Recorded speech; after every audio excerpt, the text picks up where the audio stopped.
Okay, everyone. I have an awesome guest for you this week. He's appeared on Rich's show, I believe, 2 times.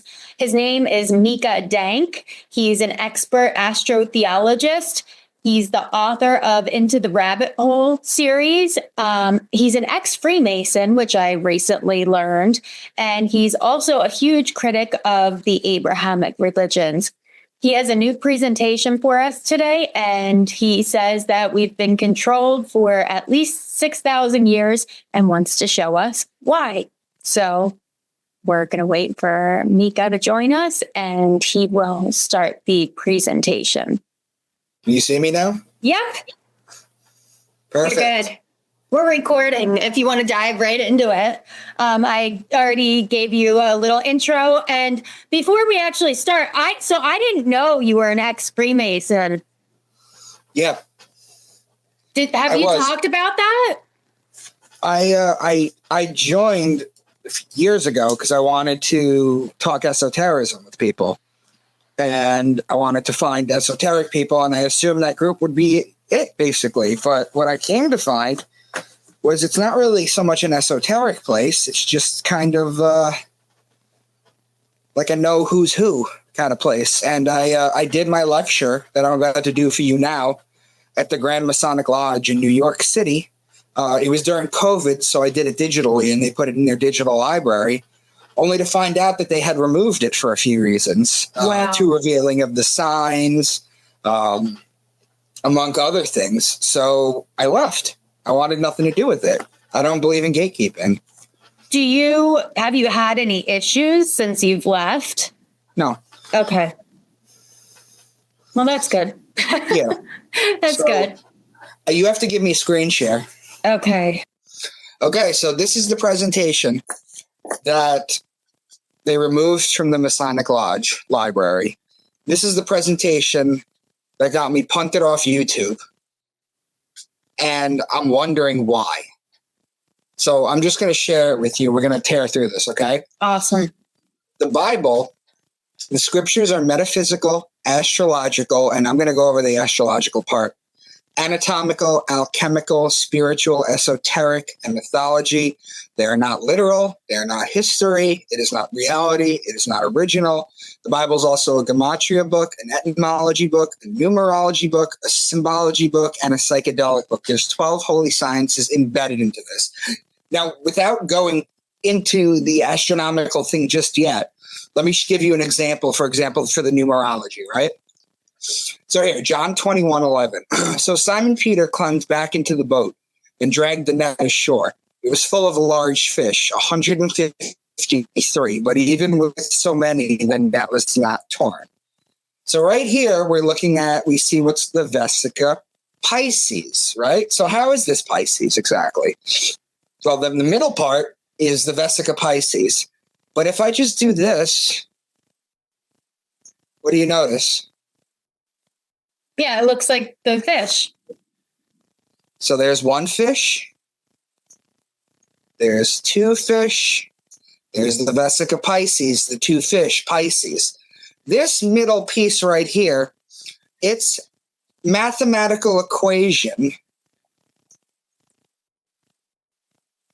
is 247 over 153.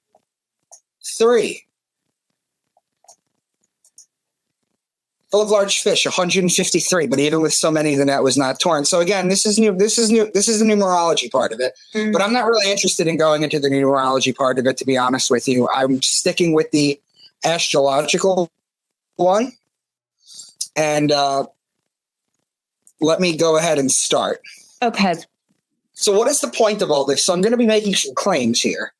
And I'm going to say, what is the point of all this? I'm going to explain it to you ahead of time, because eventually you're going to see all these patterns that I'm bringing to you. And you're going to go, well, how is that possible? Or what's the point of all of this? I see the patterns, but what's the point? We take for granted we have calendars, clocks, watches, weathermen. The ancients didn't have any of that. They had sundials. In the Bible, they worked on dream interpretation for the harvest. They had to know things. They needed to know that Taurus was when you put the plow on the bull and you plant as above, so below. The Bible is an encoded farmer's almanac. And was the knowledge of staying alive the most important thing? They would look at the stars and see all the movement and make up stories about them and then pass them down to their children, then them to their children, etc. Eventually, they learned how to write and wrote them down, and they evolved from Sumerian to Babylonian to Egyptian to Judaism in the Old Testament, then to the Christians in the New Testament, then to the Quran, and that. So what I'm going to say is this quote right here, which I love to say. My point, once again, is not that those ancient people told literal stories, and we are now smart enough to take them symbolically, but that they told them symbolically, and we are now dumb enough to take them literally. So here, what you're looking at is the zodiac. This is the zodiac. This is how it's supposed to look. Cancer's at the top, Capricorn's at the bottom. This is how the proper zodiac's going to look, because up top here, Cancer, that's the summer. That's when the sun is at its height. That's the longest days of the year. This is when the sun is at its lowest point, the shortest days of the year. Now, two things that I want to mention. Number one, the patterns that you're going to see, you're not going to see me talking about one sign and then going from Taurus and then going to Sagittarius, because that doesn't make a pattern.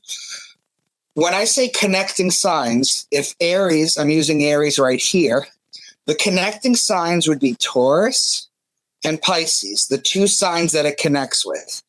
If I'm talking about Aries and I say the opposing sign, you just go across the wheel to make this pattern. So you're going to have the connecting signs and you're going to have the opposing signs, which I wanted to show you. Now, there's questions in the Bible you can ask.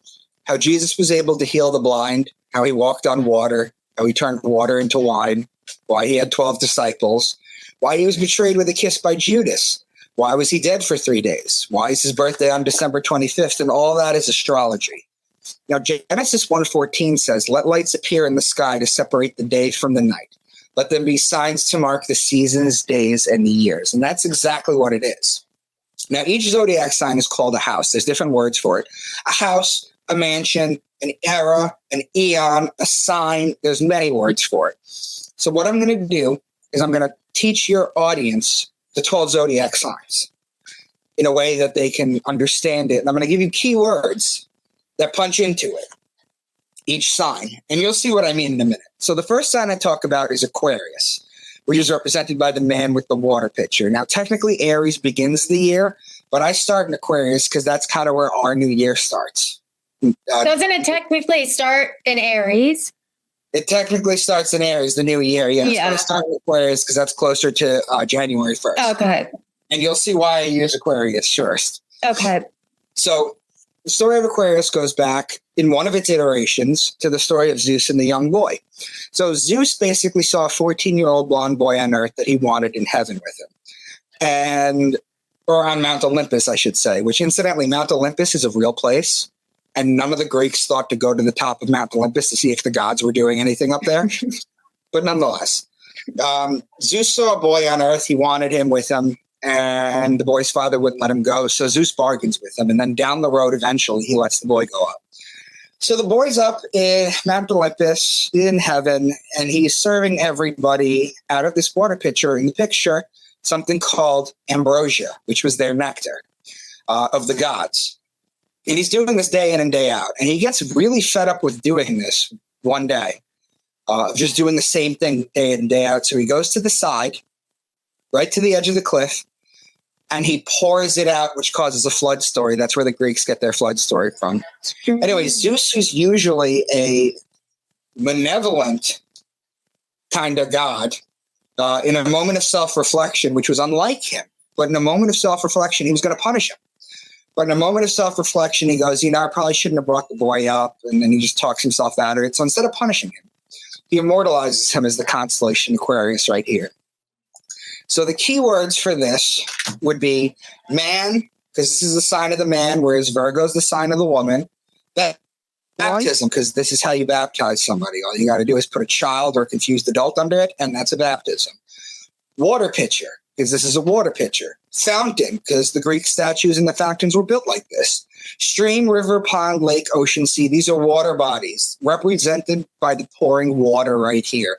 Now, Aquarius is actually an air sign in astrology. It's not a water sign. But because there's water in the picture, they used it to encode water. So those are the words for Aquarius, whereas Pisces is the sign of the two fish in the water, which we went over earlier. So all the same water examples: stream, river, pond, lake, sea, ocean. Pisces is actually a mutable water sign. So the first two, the reason that I start with Aquarius is the first two that I talk about are water. So how do you know which one they're referring to? Well, depending on Aquarius or Pisces, depending on the patterns that it's going to make, will tell you which one they meant, because it'll form direct patterns. Now, Aries is the ram, and in Aries you have March 21st, which is the spring equinox. It's a 12-hour day and a 12-hour night. There's also 3 different types of Passovers that occur in Aries. The first is the astrological Passover, which is when the sun is going to pass over the equator now and start to make its way up to its height in the summer solstice. The second Passover is the Jewish Passover, which is when the angel of death passes over all the houses, and anyone that doesn't have the lamb, which is a baby ram, by the way, the blood smeared on their doorpost. Why? Because it identifies them as the people of Aries. The Jews are the people of Aries. Mm-hmm. It's the ram. That's why they blow the ram's horn during the high holidays still. And then you have the Christian Passover, which becomes the resurrection of God's son. So the key words for Aries would be ram, lamb, shepherd, or ram's horn. Taurus is the bull, and it's as above, so below. When you look at the sky and you see Taurus during the season where it's supposed to be, you know that you need to put the plow on the bull so that you can plant the seeds so you can harvest in Virgo and Libra. We have plowing equipment, John Deere equipment now that does this. But back in the day, they had to rely on the bull to be able to till the land so that they could plant the seeds. So whenever you're talking about bull, ox, calf, or cow is the female bull, by the way, you're talking about Taurus. Gemini is the twins. It's the story of Castor and Pollux Troy, whose sister was Helen of Troy.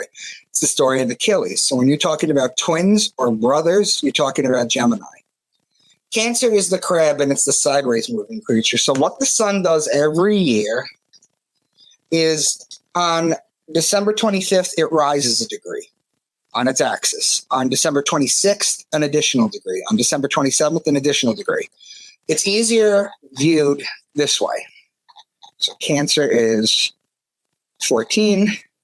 It's easy to view it this way. Ready? So what you're going to do is the sun, starting on December 25th, is going to rise a degree. On the next day, an additional degree.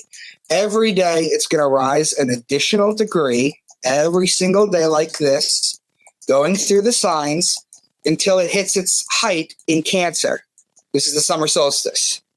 Once it's up here, it's not going to rise an additional degree or lower an additional degree. What it's going to do on June 21st is for 3 consecutive days, it's going to stay at that exact same height. Then on June 25th, it's going to drop a degree. And then on the 26th, it's going to drop a degree. And then every day, it's going to drop an additional degree. And it's going to do this constantly until it hits Sagittarius, which is December 21st, which is the winter solstice. And then for 3 days, it's going to walk sideways again, and then it's going to come back to life December 25th. So that's what the sun basically does. And the reason Cancer is the crab is because if you know what the crab is the sideways moving creature. It shuffles from side to side. It doesn't go back and forth like humans do. It shuffles side to side. We don't shuffle side to side unless we're doing like a sports drill or something. But that's why, is because it walks sideways like the crab. So whenever you're talking about crab or beetle, the reason beetle is in the ancient Egyptian times, the scarab was in place of the crab. You actually get the word crab out of the letter scarab. So Leo is the king. He's the lion. He's the king of the jungle. The ruling planet of Leo is actually the sun. So when you're talking about lion, lioness, or cub, you're talking about Leo. Virgo is the woman holding the stalk of wheat, the virgin.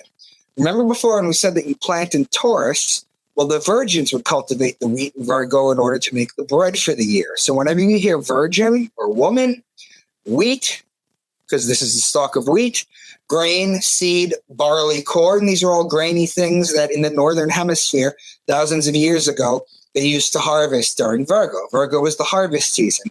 Virgo actually in the Egyptian times was the beginning of the year. It wasn't Aries. It was Virgo. Because what happens is the sun would come to its end in Leo, and then a brand new sun would be born again to a virgin, Virgo. So that's where they get the story from. So now when you're talking about Libra, this is the justice, the scales, the balance, or the just one. The reason it's the justice is because it judges God's sun as it passes over the fall equinox and begins its descent into winter, into cold, into death. The Jews always celebrate the new year around the fall equinox. 2 years ago, the Jewish New Year was September 15th. Well, that's Virgo. Now, 8 days after the Jewish New Year, it's always 8 days. There's a day called Yom Kippur, which is the day of judgment or the day of atonement. It's when the Jews go to temple and they don't eat, they fast all day, and they pray to God to keep them in the book of life for another year. So it's 8 days after September 15th is the day of judgment. Well, that brings you to September 23rd. That's the first day of Libra. Of course, Yeah. the day of judgment has to happen in Libra. So all law-related things: law, judge, justice, the just one, divorce, marriage, court. Libra's also wine season. That's when you crush the wines in Libra. You can ask any Italian, or you can go to any vineyard. You know, the girls, they do their what do you call it? Bachelorette parties in the vineyards, in the spring. But that's stupid because you walk there and there's nothing there. If you do the bachelorette party in the fall in Libra, the grapes are just ready to be picked. So you could walk up and down and do that. So wine, vineyard, wine press. It's also olive season. You crush the olives to make the holy oil during Libra. So all law-related things, all wine-related things, and all olive-related things. Now, Scorpio is the scorpion, and he is the betrayer. When a scorpion bites you, it leaves an imprint in your skin that looks like a pair of lips. It's why the mafia has the kiss of death. That's where they get it from. And it's why Jesus was betrayed by Judas with a kiss. The sun is judged in Libra. It is betrayed in Scorpio. And then finally in Sagittarius, this is where the bow and the arrow shoot the sun and inflict further punishment on the sun. This is where the sun dies. Why? Because on December 21st, the sun is at its lowest point. It cannot rise any lower. It's dead. It's the dead of winter. It's the first day of winter, actually. It remains at that lowest level for 3 days, walking sideways like the crab. So suddenly, they would look out and the sun wouldn't even crack the horizon. So they would say God's sun was dead. This is the day God's sun dies. And then for 3 days, it wouldn't rise or drop a degree. So they would say, oh, so God's sun was dead for 3 days. Well, on December 25th, the birth of all the ancient gods, the sun comes back to life. It's born again, the risen Savior, the light of the world. Yep. No mince words here. So whenever you hear horse, bow and arrow, or horseman, you're talking about Sagittarius. And then finally, Capricorn is the goat, which is down here. Now, December 25th, the sun rises a degree. It's going to start the climb up the great mountain, as the zodiac is known, in Capricorn, right? A degree a day. Obviously, this is like not to scale, but a degree a day. It's climbing. And you know what? Up the mountain. The great mountain, which is known as the zodiac. Well, Capricorn is the goat, and the goat is the best animal out there that climbs the mountain. If you've ever seen a goat climb a mountain before. Yep.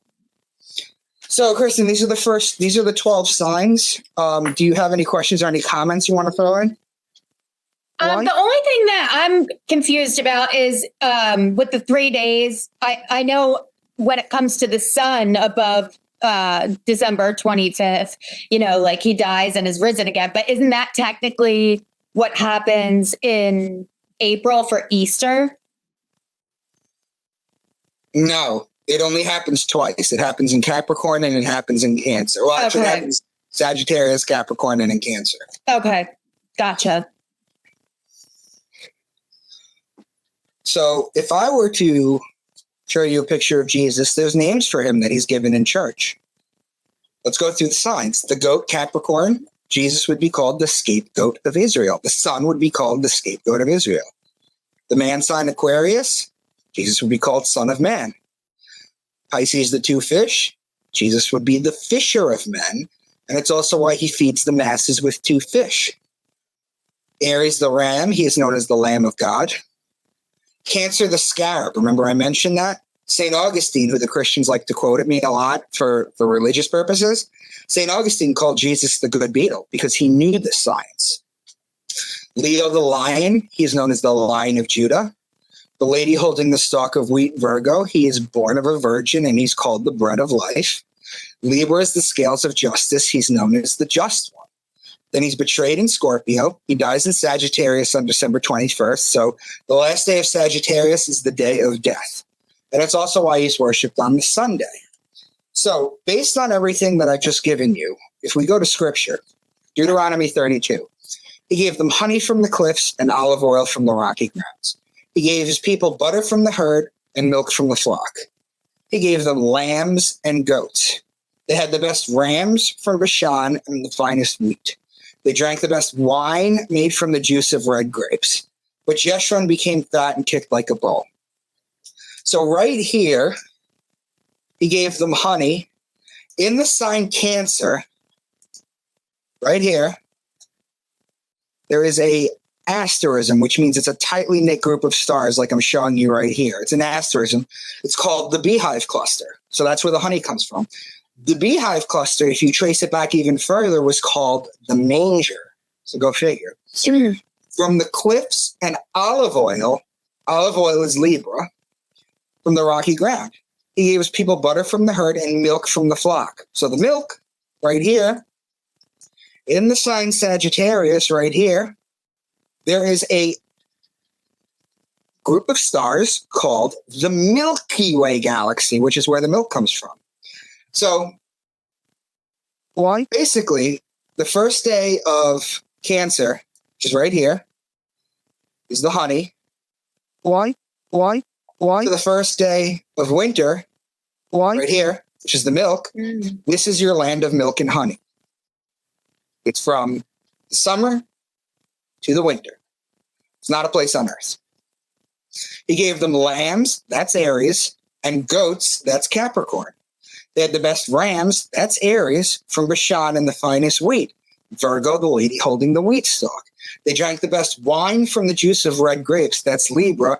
But Jeshurun became fat and kicked like a bull. So right here, they're telling you 10 signs in Deuteronomy 32. Now, if I continue to the Mount of Olives, Jesus led his disciples.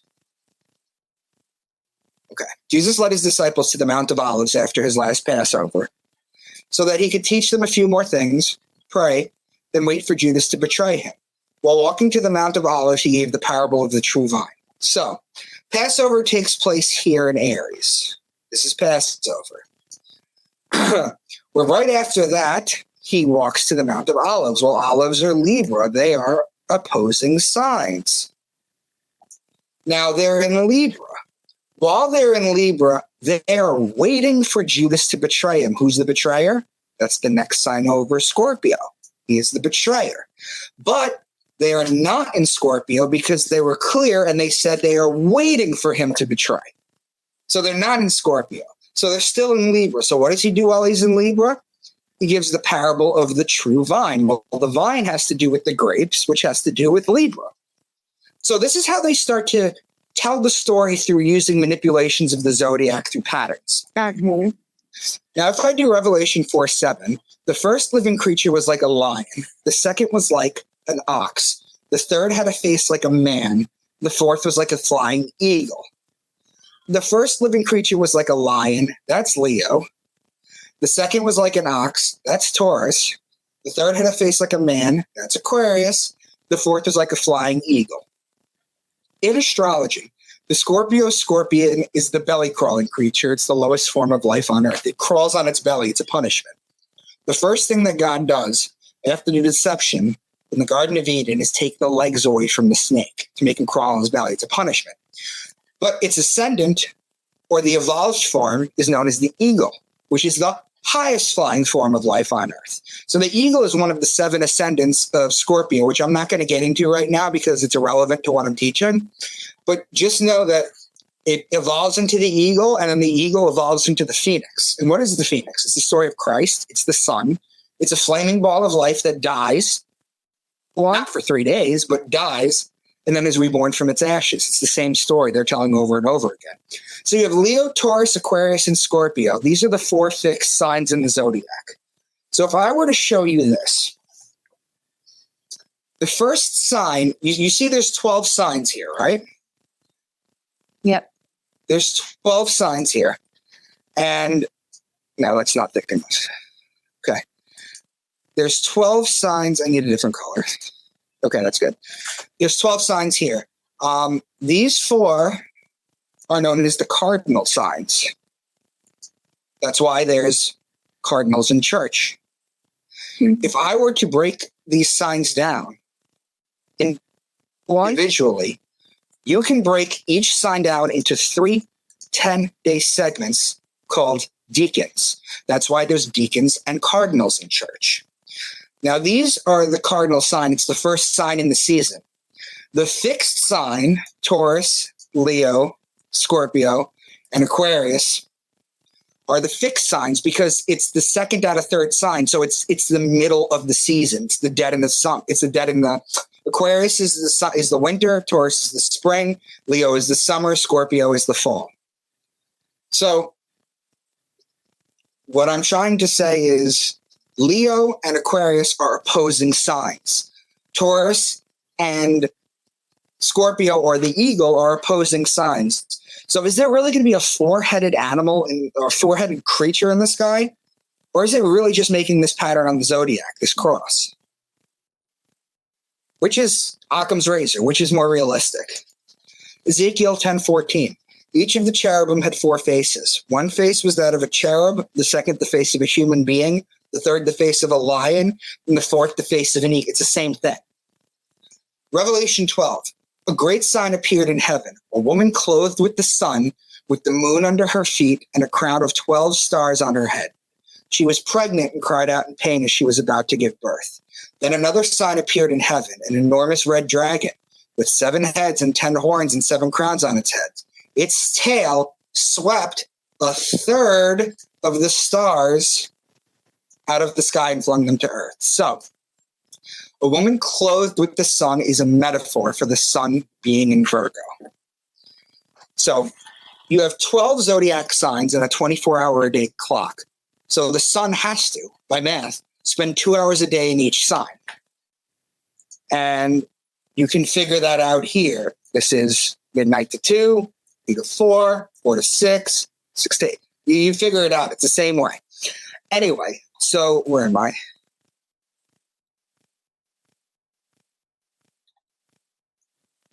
Hold on. Here we go. Okay. So if the sun is in Virgo, that's between 4 and 6 p.m. So literally it's 6:30 right now. I'm out and I'm in Florida and the sun is out. So if the sun is out, the moon is metaphorically at her feet. Whereas when the moon is up, the sun is metaphorically at her feet. Then another sign appeared in heaven, an enormous dragon. Its tail swept a third of the stars and flung them to earth. So this on the left is the constellation Draco, which is the dragon.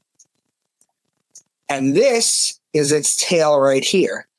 Its tail goes from Aries to Sagittarius, which is 4/12 of the signs, or 1/3 of the stars out of the sky. This is sky poetry. That's what they're teaching here. Behold, I send you forth as sheep in the midst of wolves. So be as wise as serpents and harmless as doves. So the sheep is Aries, so that's right here. The wolf constellation is a constellation called Lupus, which borders the Libra line. So boom, it's opposing sign. Well, let me use a different color because this is not really helping. There we go.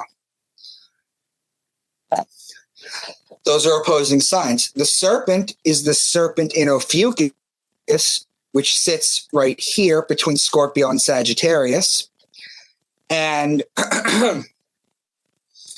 the dove is one of the 8 evolved forms of Scorpio that I mentioned earlier. I just didn't mention the dove. It's another evolved form of Scorpio. So it's right here. So it goes opposing sign and then 3 signs in a row. So that's how Matthew 10:16 works. Mm-hmm.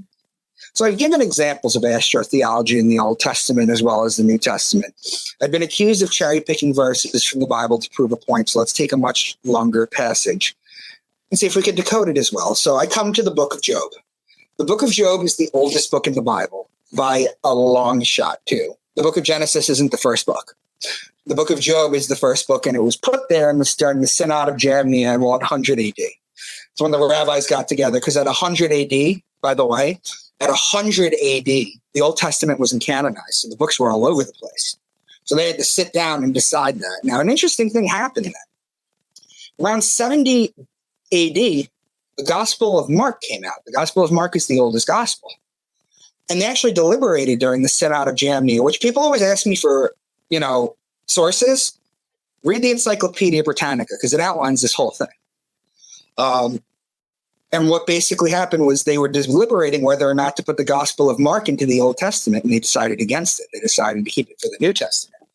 So the book of Job is a story about a man who has everything. He has family, he has animals, he has a wife, he has kids, he has money. And Satan goes up to God one day and says, the only reason he's your most faithful servant is because he has all this stuff. Take it away and he'll curse you. And God actually said, God takes the bet. And God literally says to him, you can do anything you want to him, but you cannot take his life. That's the only caveat. So anyway, so little by little, he starts losing everything that he had. And at one point, he's just sitting on a rock and he's got like boils. And he is just crying to God to answer him. And God answers him. And what I'm going to read to you is God's answer. Job 38:32. Can you lead forth the Mazzaroth? The Mazzaroth was intentionally untranslated because they don't want you to know that the word Mazzaroth means zodiac. That's what it translates to. Mazzaroth over time becomes Mazalot, which survives in Judaism today as Mazel Tov, which means good fortune from the stars. And you know how old Mazel Tov is. You can only imagine how old the word Mazzaroth is. So what is the Lord's challenge to Job? He says, can you bind the chains of the Pleiades? Can you loosen Orion's belt? See, these are open celestial metaphors. Can you bring forth the constellation in their season or lead out the bear with its cubs? The constellations are the zodiac above. The bear and its cubs are Ursa Major, the Great Bear, and Ursa Minor, part of the Big Dipper. That takes place in Cancer. Who can tip over the water jars of heaven? Who's the one that has the water jar that tips it over in the zodiac? That's Aquarius. Do you hunt the prey for the lioness and satisfy the hunger for the lions? That's Leo. Leo and Aquarius are opposing signs, by the way. Leo and Cancer are connecting signs. So we have patterns galore here. Who provides food for the raven? The constellation Corvus, which means raven and borders on Virgo. So you have Virgo and Leo. Those are connecting signs. Do you watch where the doe bears her fawn? Mariga, meaning deer, is located in Orion. Orion is located between Taurus and Gemini. Gemini and Cancer are connecting signs. So it's outlining the entire star system for you. Who let the wild donkey go free? That's Acellus Borealis, meaning Cancer, and is located in Cancer. Meaning donkey and is located in Cancer. Will the wild ox consent to serve you? That's Taurus. So now Taurus, Gemini, Cancer, Leo, Virgo, 5 signs in a row. This was done intentionally. Wow. The wings of the ostrich flap joyfully. That's Lambda Achille or Alpha Menam, which means 2 ostriches in an hour. You give the horse its strength. So because they mentioned horse, we know it's Sagittarius. But if you keep reading, it laughs at fear, afraid of nothing. It does not shy from the sword. The quiver right here, where it says quiver. What is the quiver? The quiver sits on the side of the horse that holds the arrow, so the man with the bow and the arrow can shoot it. This is Sagittarius. Does the eagle soar at your command and build its nest on high? Aquila is the Latin name for eagle and is a constellation a few degrees above the celestial equator. Finally, he says, can you pull in Leviathan with the fish hook? Leviathan being the ancient fish god, that's Pisces. This is just a map of the heavens. What they're doing is they're trying to explain it to you through storyline. Yep. How the heavens are arranged. And it's going to become so much more evident. So how Jesus was able to heal the blind. So the story goes, the man came up to Jesus and wanted to be healed. And through his faith, Jesus said, sure. So he put some mud on his fingers and on his eyes. And When it fell off, the man was able to see. That's the story. But how does it work astrologically? The sun is out right now, so I have the gift of sight. But when the sun goes down, I am blind. I cannot see 10 feet in front of me. Right? So when the sun comes up in the morning, it touches your eyes and you're given the gift of sight. How he walked on water? Well, if you've ever seen the sun walk on water, if you've ever been on a boat before during sunset, you can see the sun walking. Yep. In fact, Jesus is also, his last name is Christ, which is a title. But further back than that, Christ goes to Christos. Because remember, the Bible was written by Jews in Greek, the New Testament. Christos means anointed one or oil. Does oil also walk on water? Yes. Okay, so this is a triple entendre that they put in here. Wow. Jesus, the Son, and Christos. You see how deep it goes? Yeah. How he turned water into a wine. This is not a parlor trick. This is actually the sun doing it again. The reason God is considered a man and Mother Earth is considered a woman has to do with one factor and one factor only, and it has to do with the rain, the sacred fluid. In Hebrew, the word is shemen. We get the word semen from it. God's sacred fluid comes onto Mother Earth, and then she becomes pregnant with flowers and food and life and everything. That's why. So what happens is you plant in Taurus. Remember the bull, as above, so below? You put the plow on the bull, you plant. What happens is April showers bring May flowers. That's in Taurus, by the way. So it rains, and then it continues to rain, and it rain, and it rain, and then boom, you hit Libra. The grapes are ready to pick. You crush them into wine. That's how you turn God's water into wine. It's a procedure. Yep. Why he had 12 disciples? We didn't really go over that yet, but let's see if I can give you a few. Let's see what we can do here. Hold on. The 12 disciples, isn't that just the 12 signs of the zodiac? Yeah, but I'm going to give you examples right now. Okay. All right, so Gemini is the twin right here. Thomas Didymus. In Hebrew, Ta'om, or Tom, in Hebrew means twin. Didymus in Greek means twin. Those are the two twins. Pisces right here. The two fish. Simon Peter. So Simon was given the name Peter, but that doesn't make sense. Your name is Kristen. They call you Christy. They call you Chris. Micah, Mike. There's nicknames that make sense, short and truncated versions of things. But Simon to Peter doesn't make sense unless you understand astrology. Simon by trade was a fisherman. So the Pisces is the fish right here. The ruling planet of Pisces is Jupiter. Or Jew. Peter. I never thought about that. I'm doing a terrible job writing.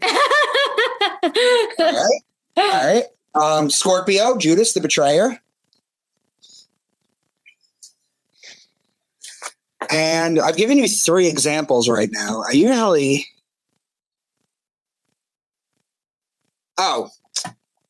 Right here. Libra, James, he's known as the just one, the scales of justice. So there's 4. I could continue to go on, but I'm not going to. Okay. I'm just giving you a couple of examples that show how they basically are. So those are the 12 disciples. Why he was betrayed with a kiss by Judas, we went over that.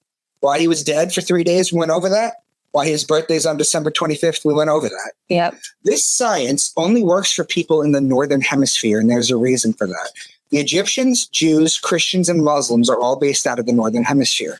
For example, June 21st, the summer solstice, is actually the winter solstice in Australia and New Zealand, much of South Africa, and South America. So showing you this real quick.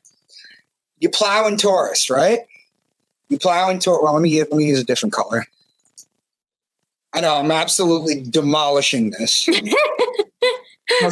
Here's Taurus, right? Here's Taurus. And that's when you plant. But in the Southern Hemisphere, you'd have to go to its opposing sign. You'd plant in Scorpio because the seasons are reversed.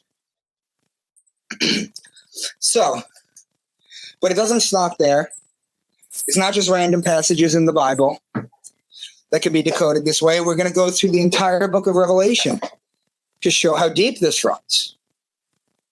Now, we did Revelation 4:7, so I'm going to skip that, okay? Yep. Revelation 5:5. Then one of the elders said to me, do not weep. See, the Lion of the tribe of Judah, the root of David, has triumphed. He is able to open the scroll and its 7 seals. Well, the Lion of Judah is Leo. Mm-hmm. I watched as the Lamb opened the first of the 7 seals. Then I heard one of the 4 living creatures say in a voice like thunder, come. So the living creatures, right, are the 4 fixed signs that I showed you before.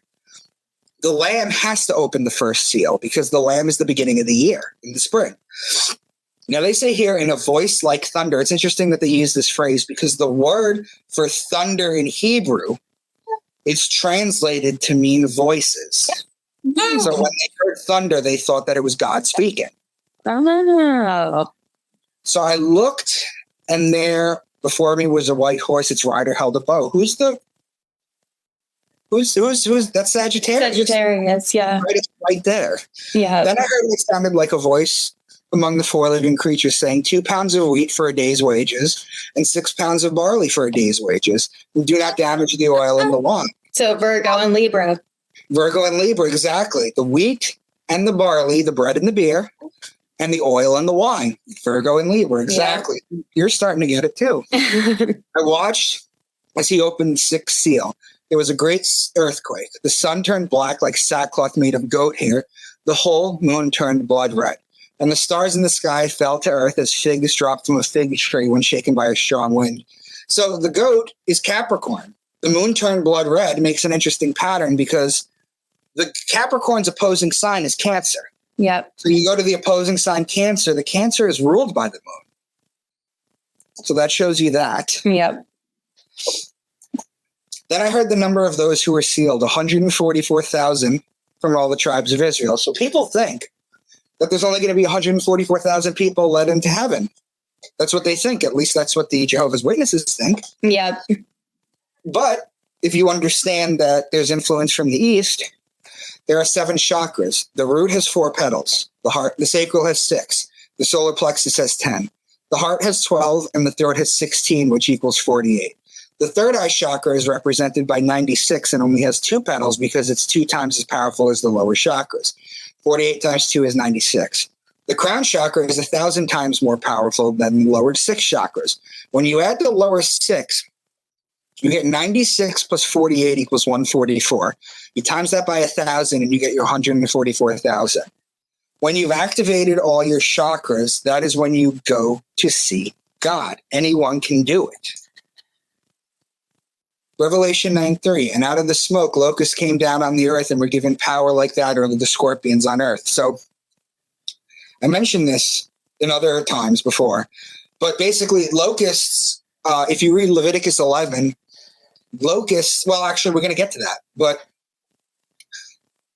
the power of scorpion is to betray. That's what the scorpion does. It betrays.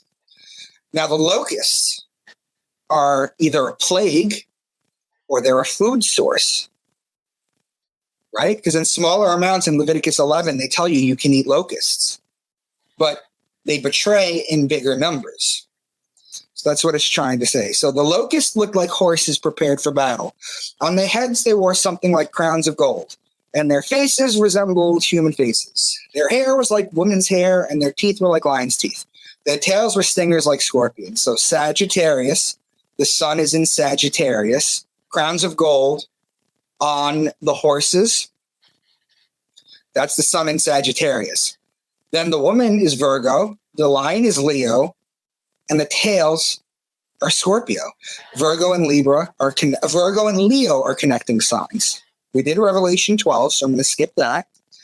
Revelation 13:2. The beast I saw resembled a leopard, but had feet like those of a bear and a mouth like that of a lion. Right? Just one quick sentence. The leopard is a constellation called Camelopardalis, which is in Gemini. Camelopardalis breaks down into 2 words. Camelos, which means camel, and pardalis, which means leopard, the camel leopard. In fact, the giraffe originally was called the camel leopard because they had no other name for it. So that's what they just called it. So Camelopardalis is in Gemini. Ursa Major, the bear, is in Cancer. The lion is Leo. The beast I saw resembled a leopard but had feet like those of a bear and a mouth like that of a lion. That is 3 zodiac signs in a row in one sentence. That also sounds like Yaldabaoth, too. Oh, God, we can get into the Gnostic stuff. Does that have any, is that what that is? Is that what that's talking about there? That's a good question. I'd have to divert to my Gnostic master. Okay. Miguel Connor from Eon, but I'll get back to you. Okay. So check this one out. Then I saw a second beast coming out of the earth. It had 2 horns like a lamb, but it spoke like a dragon. Well, the lamb is Aries, and Draco the dragon is from Aries to Sagittarius. So this Revelation 13:11 is just talking about Aries. Cargoes of cinnamon and spice, of incense, myrrh, and frankincense, of wine and olive oil, fine flour and wheat, cattle and sheep, horses and carriages, and human beings sold as slaves. The wine and olive oil is September or Libra. Flour and wheat is Virgo with the wheat stalk. Those are connecting signs. Cattle and sheep are Taurus and Aries. Those are connecting signs. Horses are Sagittarius, and human beings are the sign of Aquarius. It's unbelievable. And that is the book of Revelation. So it's not such a scary book anymore, is it? Yeah. Right? So my point, once again, is not that these ancient people told literal stories and we are now smart enough to take them symbolically, but that they told them symbolically and we are now dumb enough to take them literally. So let's do the deep dive into the book of Matthew. Now, what I've done, let me change this color. I need to take or something here. Okay. What I've done here is I've put the zodiac wheel here so you could follow, and I've circled the areas, but I'm going to write all over this, okay? Yep. So Matthew 3:2, repent of your sins and turn to God, for the kingdom of heaven is near. The kingdom of heaven is near. Each gospel begins at one of the 4 major points of the zodiac. That would be here, here, here, here. And then you notice, by the way, when you connect them, you form the cross that God's Son carries to his death. Yep. Okay. The 2 solstices and the 2 equinoxes, when connected, form a cross. This is known as the cross of God's Son. The kingdom of heaven is Leo, whose ruling planet is the sun. So it's right here. The closest of the 4 points would be here, Cancer, because it's before it. This is after it. This is the closest point. So June 21st is where we're starting in Cancer. This is where the gospel starts. This is the cusp, right here. These little lines right here that I'm doing right here. This is known as the cusp. Okay. What a cusp is it's a 3-day period at the beginning of a sign, at the end of a sign, where the energies hand over to each other. They're known as cusps or handover dates. It's important to know that when the story ends up at a cusp point, because it's between the 2, it could talk about either. So if the passage comes along and it talks about a lion, that's clearly Leo, right? But if a passage comes along to Cancer and they mention crab or they mention donkey because the Celis Borealis is there, then it's clearly that. But if it's at a cusp, the story, you can talk about both. Okay. So Matthew 3:4, John's clothes were woven from coarse camel hair, and he wore a leather belt around his waist. For food, he ate locusts and wild honey. If we take the most famous drawing of a man, Leonardo da Vinci's Vitruvian Man, and superimpose it onto the zodiac, we can make sense of this. When you're at a cusp handover date, you're able to talk about both signs, but when you're just in one sign, you can only talk about this sign. I've actually had Christians come up to me and tell me that the Vitruvian Man wasn't around, and at the time of the Bible, so it couldn't be. It doesn't have to be the Vitruvian Man. I could use a picture of your baby. It doesn't even matter. Mm-hmm. You know, but I'm using this because of its aesthetic purposes. Yeah. Now, Cancer being the head is why he eats the wild honey. Here's his mouth. Here's the head. It's in Cancer. So the mouth eats the beehive cluster. And does Cancer rule the head? Does it? Like, you know how each sign rules a body part? No. Okay. Aries If rules. that makes sense. That makes sense. Okay. I think I did. know Aries that. rules the head and Pisces. That makes sense. Pisces rules the feet. Gotcha. Yep. Aries, Yep. the what do you call it? Aries, the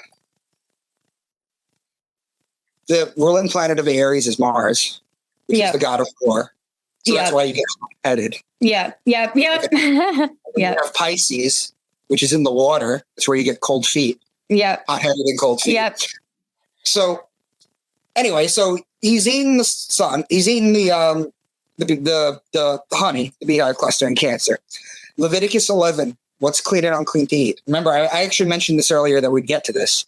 All flying insects that walk on all fours are to be regarded as unclean by you. There are, however, some flying insects that walk on all fours that you may eat. Those that have jointed legs for hopping on the ground. Of these, you may eat any kind of locust. There it is right there. Locust, katydid, cricket, or grasshopper. So when they're trying to tell you in the media that grasshoppers is 3 times as nutritious as a pound of beef, know that they're getting it from the Bible. That's what they're pushing. I never even thought of that. Yeah, that's where they're pushing it from. It's biblical. So we were in Leo, right? And then the bees, we were eating the honey in Cancer. So that's 2 signs in a row. Now we're in Gemini. That's 3 signs in a row. So is the clothes made out of camel hair or camelopardalis, which is in Gemini. So you have the head and the upper body. So he's eating in Cancer, and then Gemini here, he's wearing the clothes. Moving a little lower, so here's Taurus. So now we have 1, 2, 3, 4 signs in a row. Moving a little lower, you get his midsection, which is where you would wear a belt. Taurus represents the bull, and the female is the cow, which is where you would get the leather from. Regarding the belt, Orion's belt is right here. It's between Taurus and Gemini. So that's why you get the leather belt. That's why he wears camel hair. That's why he's eating locusts. So next will be the baptism. Now, how are we going to go from the beginning of Leo, right here? This is the beginning of Leo, to a water sign to signify the baptism. You go across the zodiac. Boom. So you're going from the cusp to the cusp here, touching Aquarius, and Aquarius is the guy that baptizes.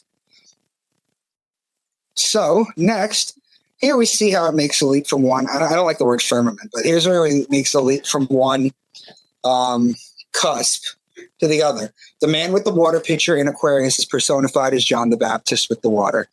It's important to note, too, that John the Baptist and Jesus are always exactly 6 months apart. Here would be, right here would be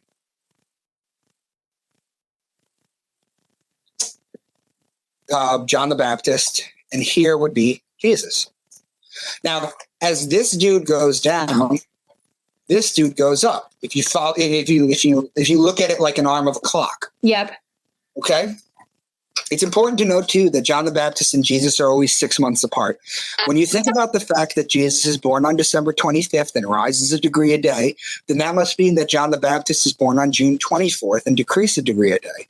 This is why in John 3:30, John says, "He must increase, but I must decrease."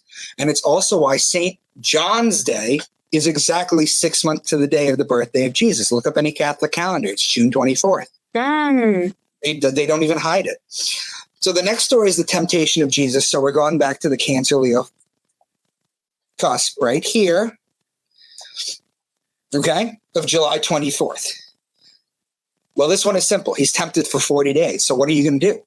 You're going to count 40 days.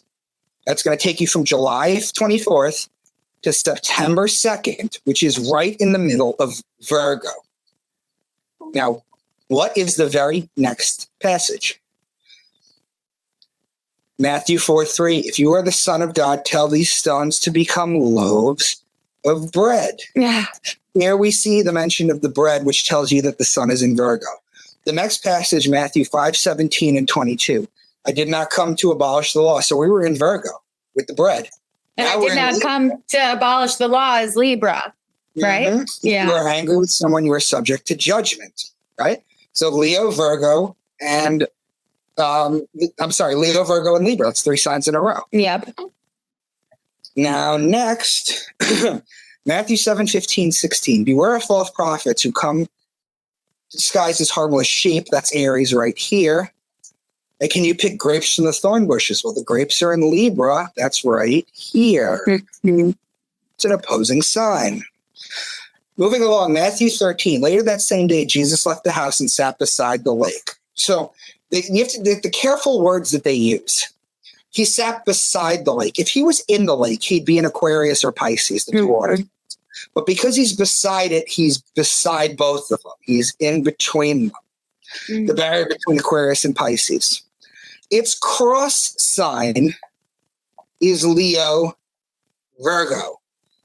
And if we talk about Virgo, as it's across from Virgo, the wheat stalk, the grains, is it ironic that the next parables are the wheat in the weeds, the mustard seed, and the yeast? Moving right along, next is the fishing net parable. So come back down to touch Pisces so you can talk about the fish.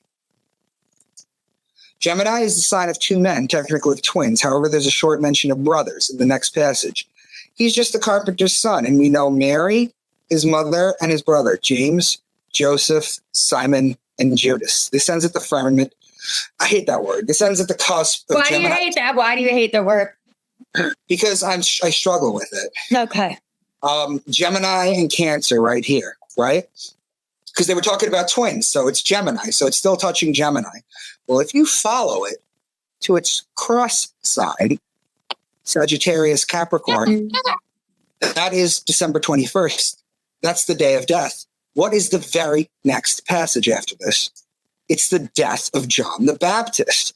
As I've previously mentioned, the death comes at the end of Sagittarius. The firmament of Sagittarius, I hate that word.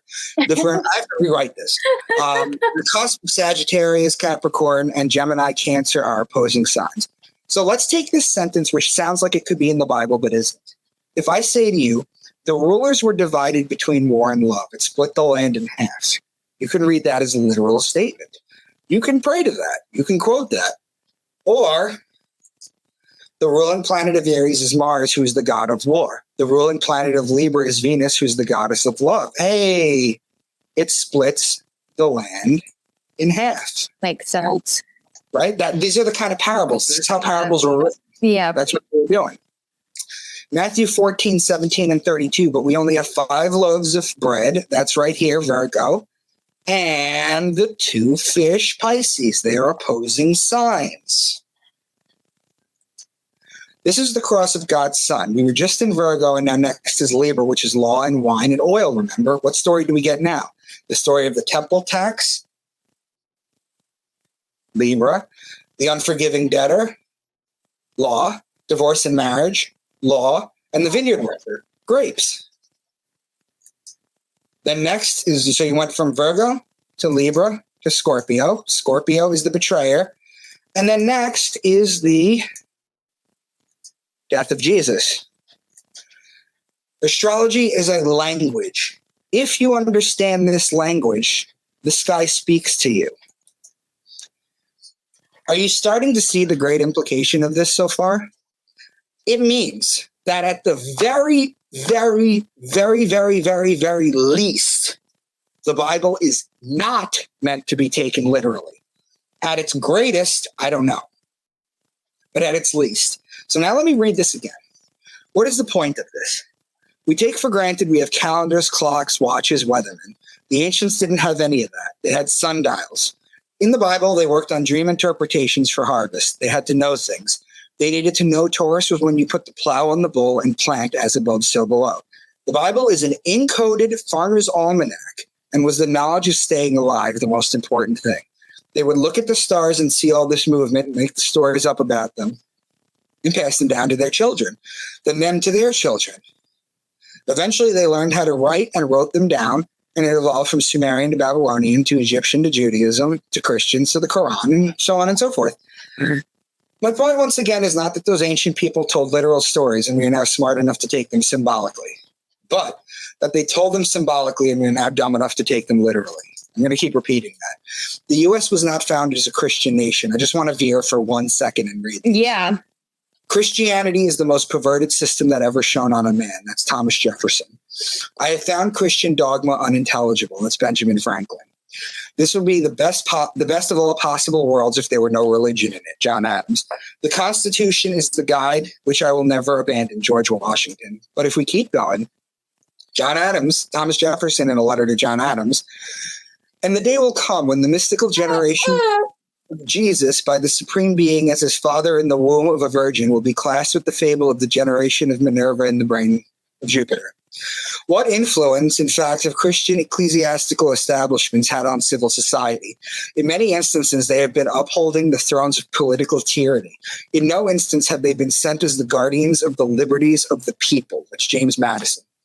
The purpose of separation of church and state is to keep forever from these shores the ceaseless strife that has soaked the soil of Europe in blood for centuries. That's James Madison. My favorite from Thomas Paine.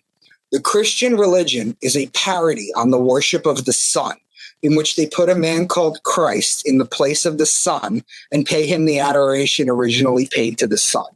Thomas Paine knew this 250, 300 years ago. Mm-hmm. People don't want to hear it, though, especially Christians. No. So just a pattern that I've noticed that I want to throw out there. I'll make a prediction. Why do they always crash the stock market in Libra? The Panic of 1907, October 1907, Teddy Roosevelt, Republican. Wall Street crash of 1929, October 24th, 1929. That's actually the handover date to Scorpio, but it still has the energy. Herbert Hoover, Republican. Black Monday, October 19th, 1987, Ronald Reagan, Republican. Friday the 14th mini crash, October 13th, 1989, George H.W. Bush, Republican. Stock market downturn of 2002, October 9th, 2002, George W. Bush, Republican. 10% in most of the world's indices dropped, October 24th, 2008. Again, it's another handover date. George W. Bush, Republican. I think, as patterns seem to follow, the Republicans in office, if they can't, I think that there's a decent chance that the stocks are going to crash in Libra. In October. Yeah. We're going to blame it on Trump. I could see that. Yeah, so let it be said here first. Roman Catholic Catechism 2116. All forms of divination are to be rejected. Recourse to Satan or demons, conjuring up the dead, or other practices falsely supposed to unveil the future. Consulting horoscopes. Astrology, palm reading, interpretations of omens and lots, the phenomena of clairvoyance and recourse to mediums all conceal a desire for power over time, history, and in the last analysis, other human beings, as well as a wish to conciliate hidden powers. They contradict the honor, respect, and loving fear that we owe to God alone. Now, I just showed you all the astrology. You think the Roman Church, deep down in their catacombs, do you think the Pope knows this? Yeah. Of course. Right? Yeah. So let me show you a couple of things real quick. The Phoenix Suns. Phoenix is the story of Christ the sun, a flaming form of life that dies and rises from its ashes. Jesus was the sun who died for 3 days and came back to life. So what about the woman Phoenix? The Phoenix Mercury. Mercury is the ruling planet of Virgo, the only woman sign. So if I show you this, you remember this movie, Face Off? Yeah.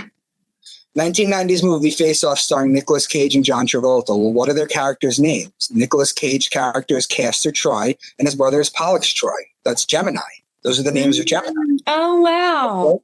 And what about Travolta? His name is Sean Archer. Who's the Archer in the Zodiac? Sagittarius. Those are opposing signs. Yep. So they embed this into Hollywood and everything. Yeah. This is everywhere and nobody knows. There are a ton of characters in Harry Potter that are named after stars or constellations. You have Draco Malfoy, the dragon, Pollux Black, Sirius Black, Andromeda Black, Regulus Black, Arcturus Black, Cassiopeia Black, Orion, and Cygnus Black. Algol, also known as the Demon Star, has a long history of evil attached to it. In Batman Begins, the evil character's name is literally Ra's al Ghul, who gets his name from the Demon Star, Al Ghul. Oh, wow. Do you look at this video? The Cranberries? Yeah. Zombie? Yep. 1990 song video for Cranberry Zombie. Here Dolores O'Riordan is painted gold like the sun, and her head dressings look like the rays of the sun, much like Jesus in the Crown of Thorns. But is it that? Well, after she's singing here, they cut to another scene, and you'll see the sun on the cross with Sagittarius down there. All of them? Yeah, the little ones with the Yeah. ball. Yep. This is everywhere. 72 virgins, that's what they all do it for, right? There's a star called 70 Virginis, in which borders Virgo. There's one virgin in Virgo, so 71, plus the virgin you marry on Earth, 72. Those are the 72 virgins. It's all astrology. So it's not 72 virgins in heaven. This is just astrology. Yeah. But it's not just the Bible. If you don't know by now, the Bible is not original. You still might have doubts. Here are 6,000 years of ancient holy texts going from, well, it's actually not 3 Sumerian tablets. I kind of bumped it up to 5, so let me change that. The Babylonian Enuma Elish, the Code of Hammurabi, which is where the Jews get their punishment and code of ethics from, to the Egyptian Book of the Dead, to the Gnostic texts, all of them, the Quran, the Book of Mormon, all of it. I haven't included the Ethiopian removed books from the Bible here, but I've done the first book in Ashtra, and it's the same thing. The Epic of Gilgamesh. What I'm going to do for you, Kristen, is I'm going to read you. I'm going to give you one example of astrotheology from pretty much every ancient text. Mm-hmm. One. Okay? Yep. This is the Epic of Gilgamesh. May the bear mourn you, the hyena, the panther, the leopard, deer, jackal, lion, wild bull, gazelle. May the rivers Ulaya and Euphrates mourn you, whose sacred waters we offered to the gods. May the young men of the great world Uruk mourn you, who cheered when we slaughtered the bull of heaven. Who's the bull of heaven? Taurus. Obviously. Yeah. May the farmer mourn you, who praised you to the skies in his harvest song. May the shepherd mourn you, who brought you milk. May the brewer mourn you, who made you fine beer. May Ishtar's priestess mourn you, who massaged you with sweet-smelling oil. May the wedding guests mourn you like their own brother. The bear is Ursa Major, the great bear, Gemini and Cancer. The leopard is Camelopardalis. That's Gemini. The giraffe, it's Gemini. Muriga, or the deer, is located in Orion between Taurus and Gemini. The lion is Leo. The wild bull is Taurus. The rivers are Pisces, the water sign that signifies the water. The bull of heaven is Taurus. The shepherd is Aries, as previously mentioned. The milk comes from the Milky Way galaxy, whose center is in Sagittarius. The brewer and the fine beer is from barley, which is harvested in Virgo. Ishtar's priestess is Virgo the woman. The sweet-smelling oil is the oil from Libra. The mourning like their own brother is Gemini the brothers. So out of that one passage in the Epic of Gilgamesh, which is, 6,000 years old, Mm-hmm. the only 2 signs that are missing are Scorpio, the scorpion, and Capricorn, the goat. But it has the other 10 signs in it. Astrotheology and Enki and the world order. Father Enki, engendered by a bull, begotten by a wild bull. Great dragon who stands in Eridug. A grove of vines extends over the land, where stags are born, where wild goats are born in meadows. You close up the days and make the months enter their houses. The bull is Taurus. The dragon and its tail goes from Aries to Sagittarius. The stag is the deer, which is Murigo, which is in Orion, which is between Taurus and Gemini. And the goats are Capricorn. 7 zodiac signs in a row. 7 in a row in this 6,000-year-old tablet. Yep. Enki and Nirasaja. In Dilmun, the raven was not yet cawing, the partridge not cackling, the lion did not slay, the wolf was not carrying off lambs, the dog had not been taught to make kids curl up, the pig had not learned that the grain was to be eaten. The raven is the constellation Corvus, which means raven and borders on Virgo. The lion is Leo. These 2 are connecting signs. The wolf is the constellation Lupus, which borders Libra. 3 signs in a row. The lamb is Aries, which is the wolf's opposing sign. The dog is Canis Major, which is 11 stars. Cancer. Cancer, Leo, Virgo, and Libra is now 4 signs in a row. Inanna's descent to the netherworld. She took the 7 divine powers. She had placed twin egg-shaped beads on her breast. After 3 days and 3 nights had passed, and the other, the life-giving water, they will offer you a river full of water. They will offer you a field with grain. They eat no fish. The 7 of them poured the milk. They would not let shepherds play the pipe. He turned his feet into snakes' feet, in the beer house and the tavern. The 7 divine powers are the 7 sisters of the Pleiades. That's in Taurus. The twin is Gemini. Those are connecting signs. Yep. The life-giving water is Aquarius, and the river full of water is Pisces. These are connecting signs. The field and the grains are Virgo. Pisces and Virgo are opposing signs. The fish is Pisces as well. The milk comes from the Milky Way galaxy, whose center in Sagittarius. Sagittarius and Gemini are opposing signs. The shepherd is Aries. So far, we have Aquarius, Pisces, Aries, Taurus, and Gemini, 5 signs in a row. The snake is Ophiuchus, which sits in sidereal astrology between Scorpio and Sagittarius, and the beer house is in Virgo. So that's 5 in a row and 7 signs total. Enki's journey to Nibiru. Its eaves roar like a bull. Your lock has no rival. Your bolt is a fearsome lion. Your roof beams are the bull of heaven. Your vault is a bull rising its horns. Your door is a lion who sees the man. Your staircase is a lion coming down on a man. Rising sea without a rival. Mighty awe-inspiring river which terrifies the land. A lion in the midst of the Abzu. The Suhar card plays among the honey herbs. Enki had oxen slaughtered and had sheep offered there lavishly. Enki reached for the beer and had emmer wheat beer pressed out. The bull is Taurus, the bull of heaven. The lion is Leo, the man is Aquarius. Aquarius and Leo are opposing signs. The carp is Pisces, and the honey is the beehive cluster in Cancer. Aquarius and Pisces are connecting signs. The sheep is Aries. Aquarius, Pisces, Aries, and Taurus are 4 signs in a row. The beer wheat is Virgo. Virgo and Pisces are opposing signs. Leo and Virgo are connecting signs. Cancer and Leo are connecting signs. Cancer, Leo, Virgo are 3 signs in a row. Now, this one is really interesting. I just want to point this out because there's even a pattern in the missing signs, astrotheologically. The missing one is Gemini, the twins, Sagittarius, the rider with the bow and the arrow, and Capricorn, the goat. Everything else is covered. Yep. Okay. But if you look at this, Gemini and Sagittarius and Capricorn, Gemini and Sagittarius are opposing signs. Sagittarius and Capricorn are connecting signs. There's even patterns in the missing signs. Interesting. It's unbelievable. So we just went through the Sumerians. I could have done a million of them, but I just gave you 5 examples. So now we're in the Babylonian and Enuma Elish. Then Tiamat enlisted a horned snake, a Mushusu dragon, a mad dog, a scorpion man, half fish, half man, half bull. The horned snake is Ophiuchus, a dragon. Draco the mad dog is the dog star Sirius. The scorpion man is Scorpio and Aquarius mix. The half man, half fish is Aquarius Pisces border, which blends the fish and the man sign. And the half man, half bull, which is half Aquarius, half Taurus. The code of Hammurabi.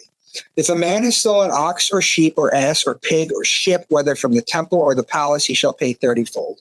The man sign is Aquarius, the ox is Taurus, the sheep is Aries, the ass is a Celis Borealis or donkey located in Cancer, and the pig is a constellation called Porcus. The ship is a constellation called Argo that goes from Cancer to Scorpio. So there's 7 signs total here. The Egyptian Book of the Dead. Almighty of knives, lady of 2 lands, the one who smashes the enemies of the weary-hearted one, the one who does what is wise, the one free of wrong. The name of its gatekeeper is Long-Horned Bull. What is to be said when arriving at the 5th portal?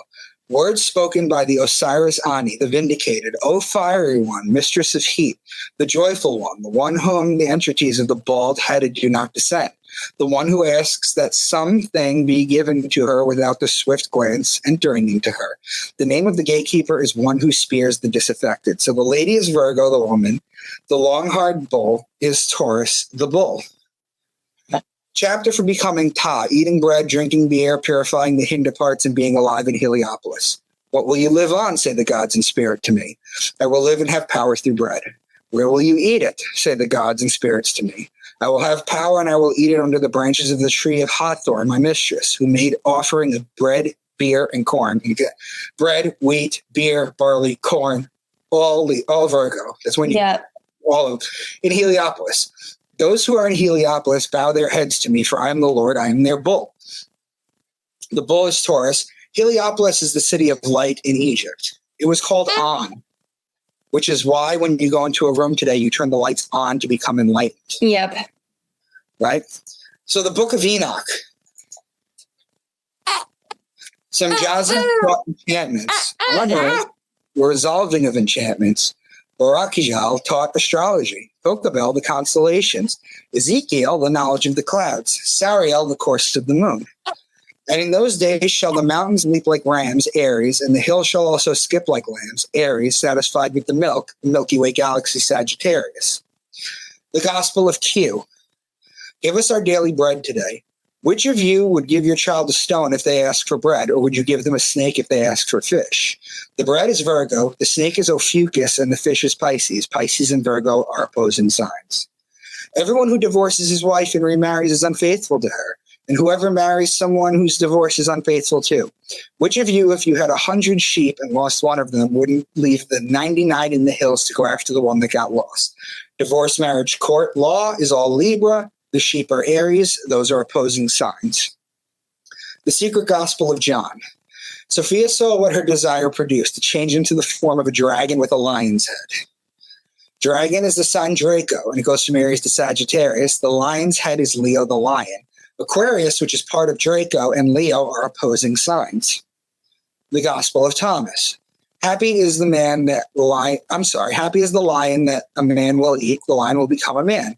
Cursed is the man whom the lion eats, for that lion will become a man. They're talking about ingesting an animal and their components will become part of you, or you part of them. However, in astrology, the lion is the sign Leo. The sign of the man is Aquarius.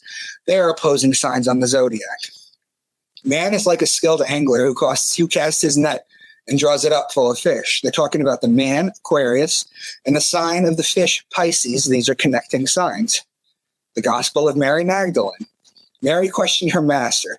At the end of an eon, will all matter be destroyed? Each zodiac sign is considered a house. So there's a house of Aquarius, the house of Pisces.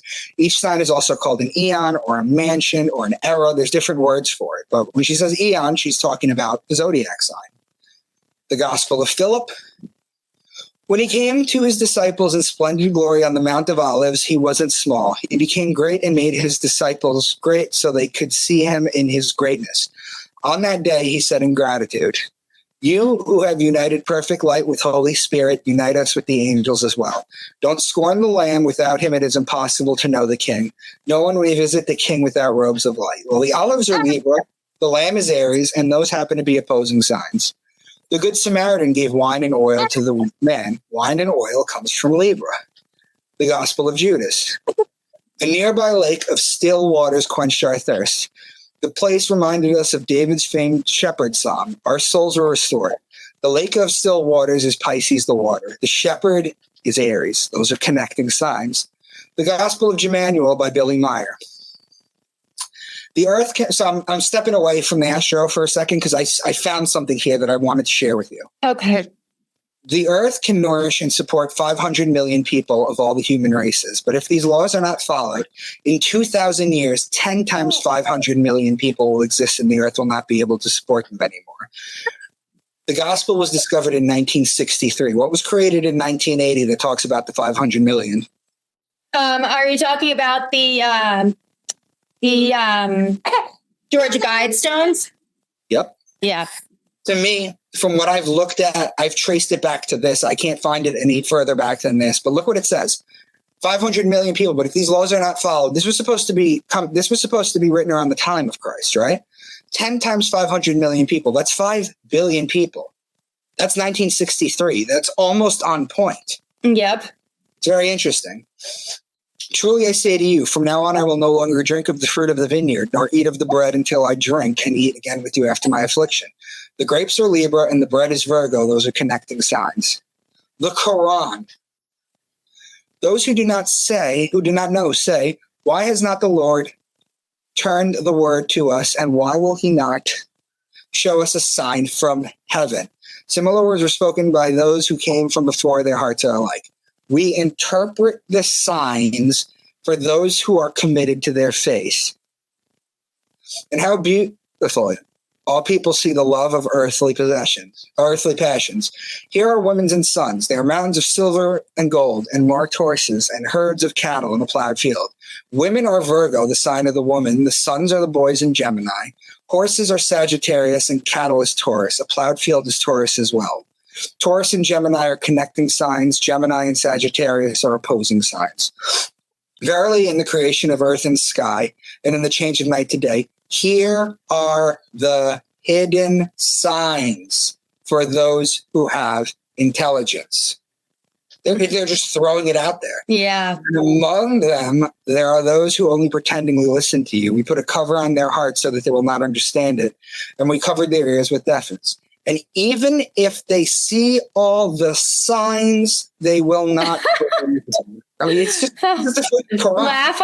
Laughable. It's interesting to go into the Quran with astrotheology too, because I feel like most of the time we focus on the Bible, but it's in the Quran as well. It's in everything. Yeah.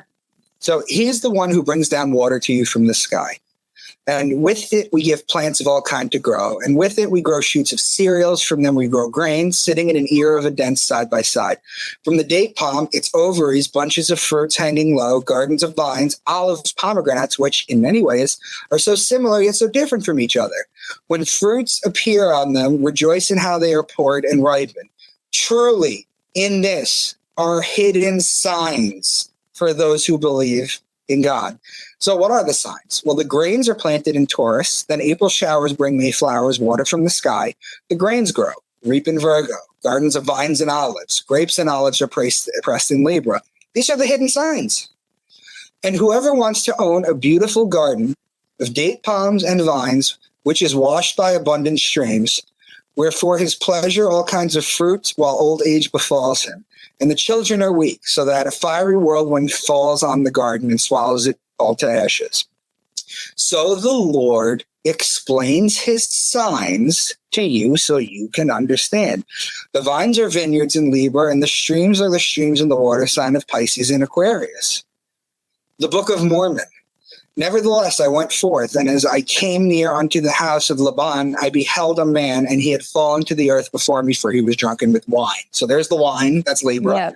Yeah, and I also thought they could not keep the commandments of the Lord according to the law of Moses, save they should have the law. The law, that's Libra. They're both Libra. It's talking about Libra. Yeah. And after the house of Israel should be scattered, they should be gathered together again, or in fine, after the Gentiles had received the fullness of the gospel. The natural branches of the olive tree, or the remnants of the house of Israel, should be grafted in, or come to the knowledge of the true Messiah, their Lord and their Redeemer. Therefore, remember, O man, for all thy doing, thou shalt be brought to judgment. Well, the olives and the judgment are both Libra. It's Libra again. And my father said he should baptize in Bethabara, beyond Jordan. And he also said he should baptize with water, even that he should baptize the Messiah with water. And after he had baptized the Messiah with water, he should behold and bear record that he had baptized the Lamb of God who should take away the sins of the world. Well, the baptism, well, that's literally Aquarius. And the Lamb of God is Aries. And I looked and beheld the Lamb of God, that he was taken by the people. Yea, the Son of the everlasting God was judge of the world, and I saw and bear record. The Lamb of God is Aries. The Son of God or Son of Man is Aquarius. Judging takes place in Libra. Libra and Aries are opposing signs. My point, once again, is not that those ancient people told literal stories and we are now smart enough to take them symbolically, but that they told them symbolically and we are now dumb enough to take them literally. Earlier, I talked to you about the implication that the Bible wasn't meant to be taken literally. Right. Now, do you understand the implication that the last 6,000 years of what we've considered holy texts have all been ingrained and encoded the same way? Yep. So the German philosopher Arthur Schopenhauer once said that all truth passes through three stages. First, it is ridiculed. Second, it is violently opposed. Third, it is accepted as being self-evident. Do you understand the great implication here? What is more likely? That all the Western ancient holy texts that we take for granted are living, breathing books, that Revelation keeps coming true, or that the ancient elite have encoded all these texts this way and are tailoring events so people can interpret them coming true? Yep. So I also have a book series where I dive into this stuff deeper. Some of the topics that I address in the book series: gematria, etymology, numerology, astrology, astrotheology, out-of-body experiences, the Akashic records, symbology, remote viewing, religious secret capstones of the pyramids, DNA encoding, mystery school channelers, near-death experiences, DMT monitoring, lucid dreaming, acoustic levitation, physics and quantum physics, psychotherapy, psychology, spiritual guides, and shared dreaming, crystal technology, conspiracies that not many people know about, corruption, secret societies, Tesla tech. It just goes on. and on. This is my book series. It's called Into the Rabbit Hole. Yes, I am the author of the Into the Rabbit Hole series. And these are my 8 books, and people can get them through me if you find me on social media, which this is my website, by the way, debunkmywork.com, because no one can do it. Basically, debunkmywork.com has all the videos, the breakdown of everything. All the videos. I have a breakdown of every single video for every single book in the Bible. I have the breakdown for, because I just gave you one example for the last 6,000 years for all of them. So I have the full videos. My Facebook is Micah Dank. My Twitter is @RealMrDank. And my Instagram is Micah Dank. And you're the first person I've ever done this exact presentation for. So I'm sorry that I talked for so long. So what do you think? No, that was great. I was familiar with like the first probably 30% of your work there, but the second half definitely was new information. So it was great. And we'll have to have you back on to talk about some of the other subjects in your books. I mean, I feel like you're always talking about this astrotheology stuff, which is probably the most important. But you cover so much ground in other work that I'd love to have you back on to discuss that as well. Yeah. Make sure this gets out to all the right people, because I will. This is the first time I've done this. It took me, how long have we been on live? An hour, about a little over an hour and a half. Oh, I gotta trim that down. Wait. About an hour and a half, because we started about 10 minutes. I might be able to do that. Okay. I'm doing a UFO conference with. Oh, okay. Where are you doing that? Where and when? In St. Pete. Oh, nice. When is that? Mid-July. Okay. Awesome. Do you want to let them know the name of it, just in case anybody happens to be in St. Petersburg? Yeah. Hold on. They probably, most listeners are in the UK, but. Oh, I figured as much, yeah. Yeah, but we do have some US listeners as well. Are you living in Florida now? I am officially in Florida. When did you, because you were living in New York. You're from New York, right? I'm from New York. Yeah. When did you move? I met someone. Oh, good. Congrats. 2025 full disclosure now. Okay. Awesome. It's at the Serrata Hotel. Okay. Yeah. Okay. So, awesome. I mean, this is, I think personally, from what I found, not everyone's bright enough to understand it, but I do feel that this destigmatizes everything. Well, it does. Are trying to read the Book of Enoch to find out who the Watchers are. I'm showing what the book's actually talking about. This is what needs to be. This needs to get out there.